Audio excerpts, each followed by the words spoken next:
Hi everyone.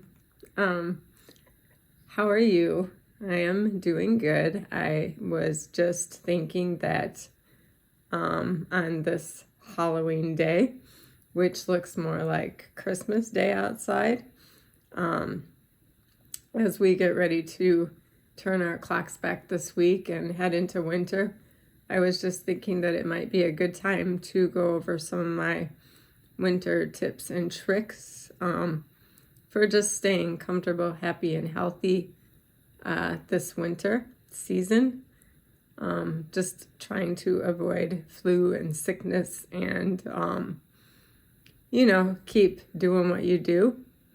So I thought that I would start with, as many of you know, I do a probiotic along with some of my other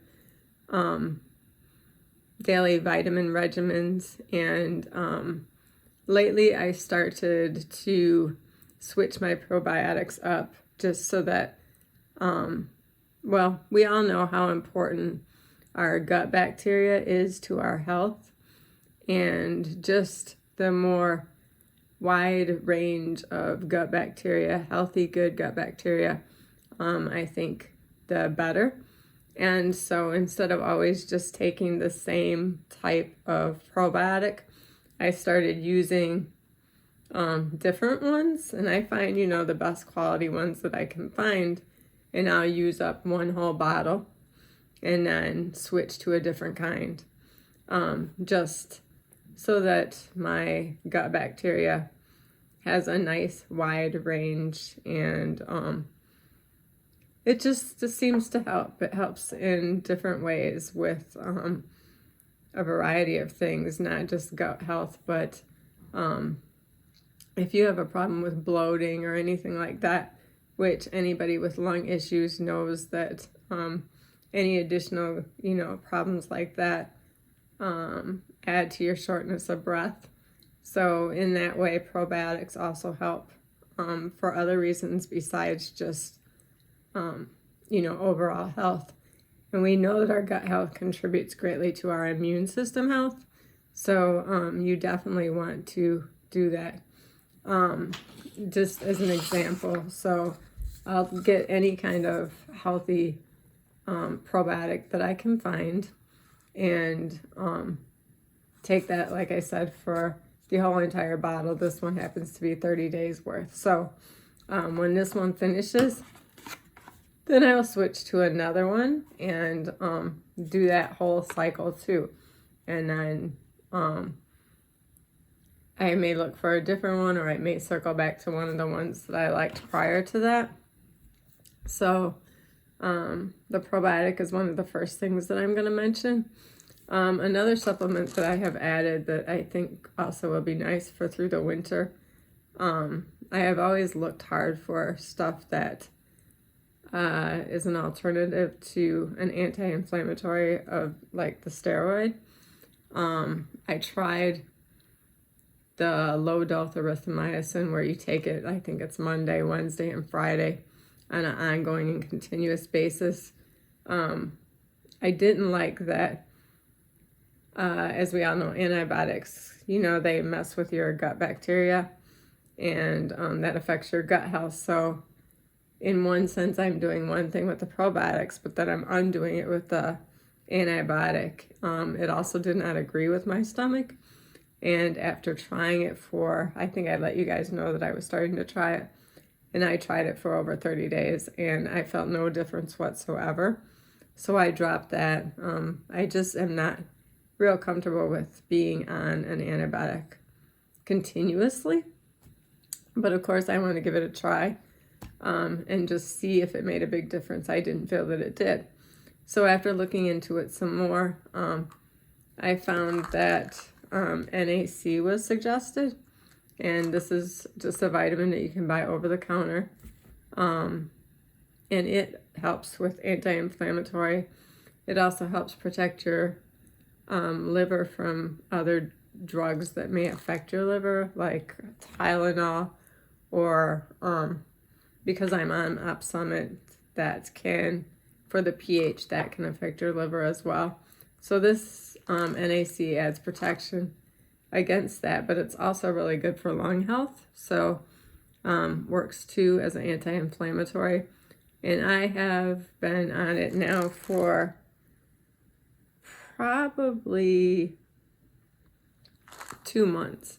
And I just think that out of all the things that I've tried to help with like the anti-inflammatory aspect, so I started this probably because I tried the antibiotic maybe a couple months after getting out of the hospital, and then I dropped that after about a month and a half, and then picked these up, and I feel like these have made a difference. So I'm going to continue with this through the winter for sure, just as another thing to keep me safe, happy, and healthy.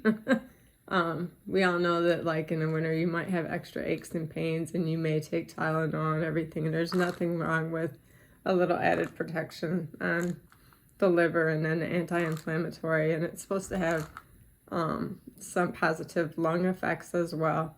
Like I said, it's NAC, and you can look it up and Google it, read it, see what you think for yourself. It's very easy to get your hands on. And then some of my other things that I do for winter, obviously, to stay healthy is, you want to stay up to date on your flu shots. I get mine done right away at the end of September, so that as flu season kicks off, I'm already protected. You can also get both types of pneumonia shots. Now, they cannot be both taken in the same season. I think they have to be done a year apart. So if you've had one, then you can go back the following year and get the other one. I have had both of them. I did go and get my immunity checked for measles, just through a blood draw. They can check to see if you are protected with everything that's been going on with the measles. That has a respiratory component as well, and I just didn't want to take any chances. So I had that checked out to see if I had any worries there. And then I have a tendency to try to load up on the citrus fruits. During the winter, it helps with immunity to sickness. And I probably eat about 2 oranges a day, every day, through this type of season. And sometimes even through the summer. I just love oranges. So they're like my end of the day go-to fruit for a treat.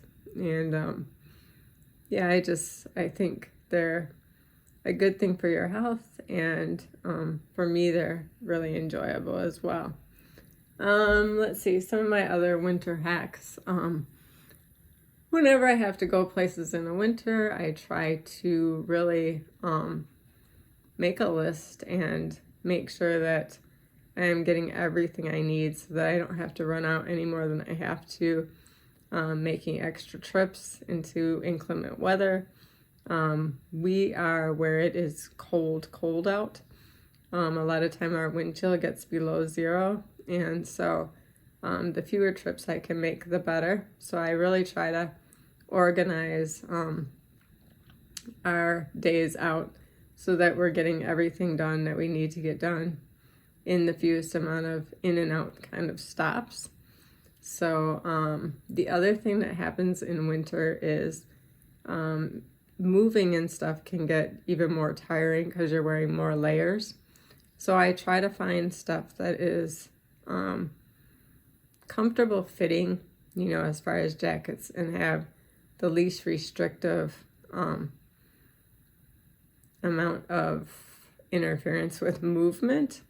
One of my favorite things to keeping warm is I have a big fuzzy neck wrap, and just goes over my head and then tucks inside of my jacket.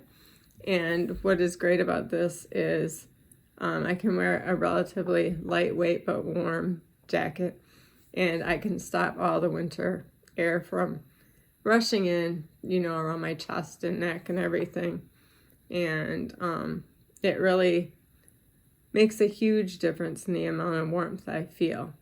Another thing nowadays is they have these lightweight quilted jackets, and they're very lightweight, and yet at the same time they are very, very warm for the amount of weight and restriction free that they are. So they're really comfortable. They don't interfere a lot with movement. They're not a lot extra weight on you, and so they really make moving around in the winter a little bit easier than it might be with a big, bulky, heavy weight winter coat.